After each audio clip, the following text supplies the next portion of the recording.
Pemirsa, banjir lumpur kembali terjang desa Mandale, kebanyakan Aceh Tengah. Akibatnya sekitar 10 rumah terendam banjir susulan. Mandale naik air lagi.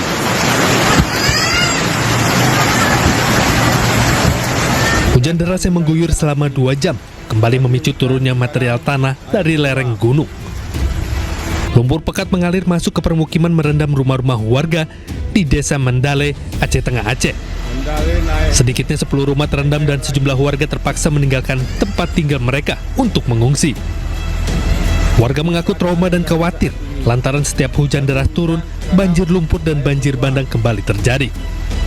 Warga berharap pemerintah segera melakukan normalisasi alur air serta penanganan di lereng gunung.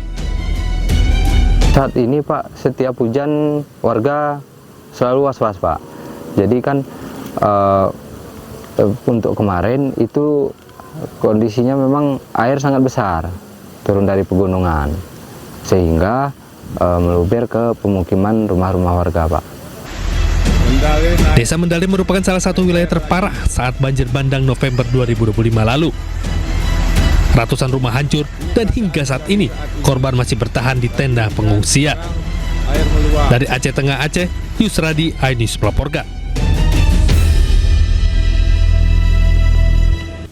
Dan pemirsa, untuk mengetahui kondisi terkini banjir lumpur yang kembali menerjang di Aceh Tengah, kami sudah terhubung dengan jurnalis iNews Yusradi di sana. Selamat malam Yusradi, bagaimana kondisi terkini di desa Mandale Kebayakan, Aceh malam ini? Bagaimana kondisi para pengungsi di sana? Ya baik, selamat malam Anita. Saat ini saya sedang berada di kantor kecamatan Kebayakan. Salah satu ruangan di kantor kecamatan ini dipakai untuk para pengungsi yang berada di desa Mandale. Hujan deras dalam beberapa waktu yang lalu, tepatnya kemarin sore, itu menyebabkan banjir susulan datang dan itu setidaknya berimbas pada 10 rumah Anita. Di sini bisa kita lihat warga yang mengungsi akibat banjir masih berada di kantor kecamatan di ruang aula. Di sini ibu-ibu juga terlihat ada bayi. Dan aktivitas-aktivitas lainnya juga dilakukan di sini, termasuk beribadah, mengaji. Begitu Anita. Yusradi, dari 10 rumah yang terdampak banjir ini, berapa pengungsi yang ada di pengungsian saat ini totalnya? Baik Anita, untuk pengungsian seluruhnya warga yang mengungsi itu ada 50 pengungsi. Cuma sebagian itu sudah menyewa rumah Anita. Jadi di sini yang tinggal di sini ada 15 kakak, itu ada 2 lokasi, satu lokasi di aula kecamatan ini dan satu lokasi lagi itu berada di bekas sekolah, Anita. Baik, namun sejauh ini sudah ada bantuankah dari Pemda terkait? Ya, untuk bantuan terus ada, termasuk untuk logistik, untuk warga pengungsi yang untuk berbuka puasa, untuk sahur itu dibantu oleh dermawan-dermawan yang mengantar langsung ke lokasi pengungsian. Begitu Anita.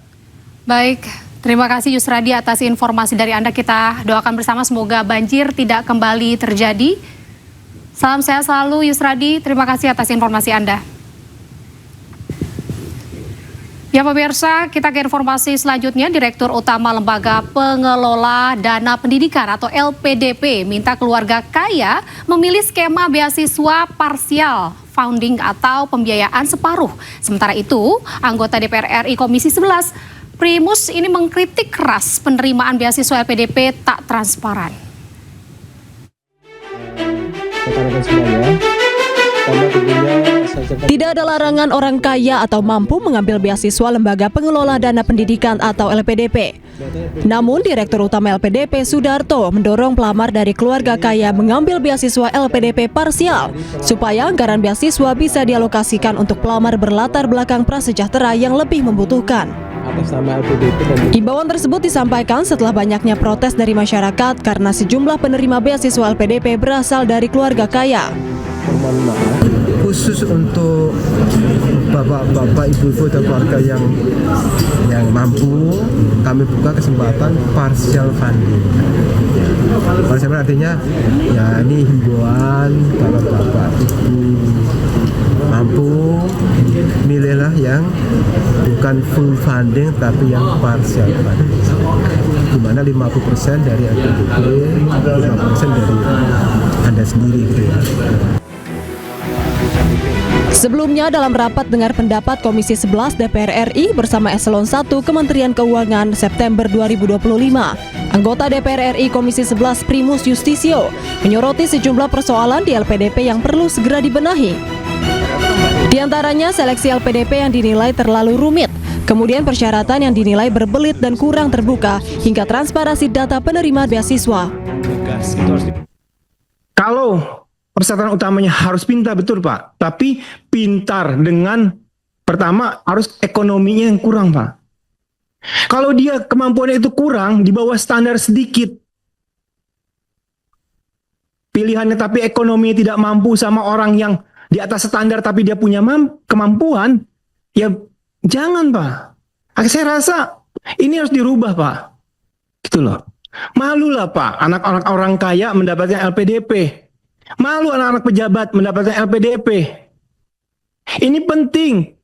Sekarang kalau saya tanyakan sama Pak Darto, dari seluruh yang mendapatkan LPDP itu, apakah itu clear? Apakah itu clean? Tidak ada nepotisme? Tidak ada akses menuju sana dari pejabat-pejabatnya, dari relasinya, dari kolehannya, dari pejabat mana, kementerian mana? Saya rasa itu juga sulit dijawab kan Pak. Saya bukannya mau menuduh, tapi itu yang dirasakan masyarakat. Saya cuma menampung, sekarang saya bicarakan. Dalam kesempatan tersebut, Primus tidak hanya mengkritik, namun juga memberi masukan agar LPDP membuat terobosan baru dalam skema beasiswa. Hal ini perlu dilakukan supaya beasiswa paling bergengsi di Indonesia tersebut tepat sasaran. Tim Liputan iNews melaporkan. Pemirsa, Majelis Hakim Pengadilan Tindak Pidana Korupsi menjatuhkan vonis terhadap sejumlah terdakwa klaster swasta dalam kasus korupsi tata kelola minyak mentah dan produk kilang PT Pertamina. Salah satunya anak dari Riza Khalid, Muhammad Keri Adrianto, divonis 15 tahun penjara.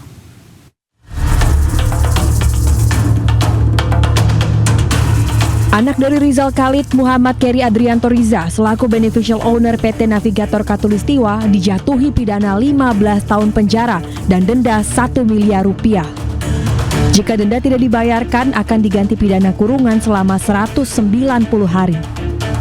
Ada juga uang pengganti sebesar 2,9 triliun rupiah, yang jika tidak dibayarkan, terdakwa akan dikenakan tambahan 5 tahun penjara.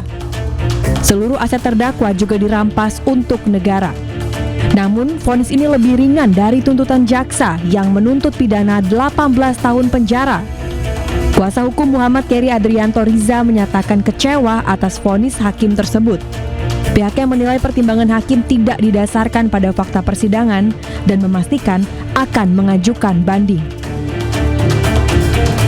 Pertama, saya terus terang sangat kecewa ya, dengan putusan ini ya. Karena apa? Ini sidang seperti sidang formalitas saja. Dari pertimbangan-pertimbangan hakim banyak sekali yang tidak diambil berdasarkan fakta persidangan. Padahal pertimbangan hakim mengenai fakta-fakta yang disampaikannya tidak pernah ada terungkap dalam persidangan.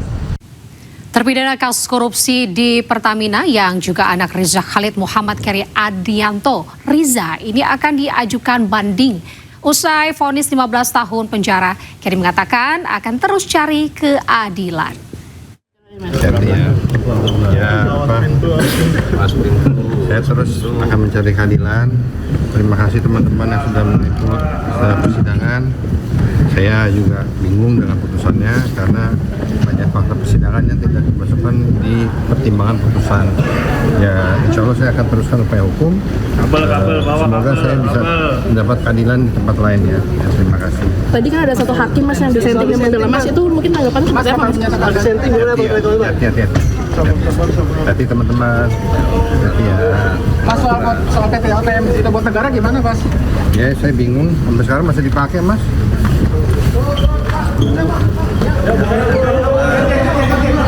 Perbedaan pendapat lagi, Pak? Saya, alhamdulillah saya.